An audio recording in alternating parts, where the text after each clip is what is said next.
কিছু সময় বিরতি দিয়ে সকাল থেকে আবারও ভাঙা হচ্ছে ধানমন্ডি ৩২ নম্বরে অবস্থিত শেখ মুজিবুর রহমানের বাড়ি। বৃহস্পতিবার সকাল থেকেই এক্সকেভেটর দিয়ে বাড়িটি ভাঙছে বিক্ষুব্ধ ছাত্র জনতা। সকালে ঘটনাস্থলে গিয়ে দেখা যায় রাত থেকে চলা কর্মসূচি কিছু সময় বিরতি দিয়ে আবারও চালু হয়েছে। শত শত মানুষ সেখানে উপস্থিত রয়েছেন।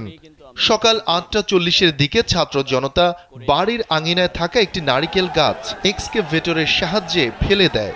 এ সময় উৎসুক জনতাকে ডাব ও নারিকেল নিয়ে কাড়াকাড়ি করতে দেখা গেছে। গণমাধ্যমের সামনে অনেকেই নারিকেলের স্বাদ নিয়ে কথাও বলেছেন। আর নয় সৌন্দর্য নিয়ে চিন্তা, এবার নিজেকে সুন্দর করে তুলুন স্টাইল ম্যানিয়াক্সের সাথে। লোকজন আসতে সময় পাইতো না, এখন আরামে এসে ঢুকছি, নারকেল খাচ্ছি, খুব মিষ্টি নারকেল। এই যে একটা নারিকেল, এই যে নারিকেলে ভুয়া ভাই, ঠিক আছে, শেখ হাসিনা ভুয়া, নারিকেলে ভুয়া, পানি নাই ভিতরে। এটা তো আল্লাহ তাআলার প্রকৃতি ভাই, আছে কিছু কিছু কমবে মনে কাছে জিনিসও নষ্ট হয়ে যায় ভাই, ঠিক আছে। এর কিছুক্ষণ আগে সকাল 7:30টার দিকে ভারী যন্ত্র দিয়ে বাড়িটি ভাঙতে দেখা যায়। বাড়ির সামনের অংশের 3 তলা পর্যন্ত অনেকটাই গুঁড়িয়ে দেয়া হয়েছে।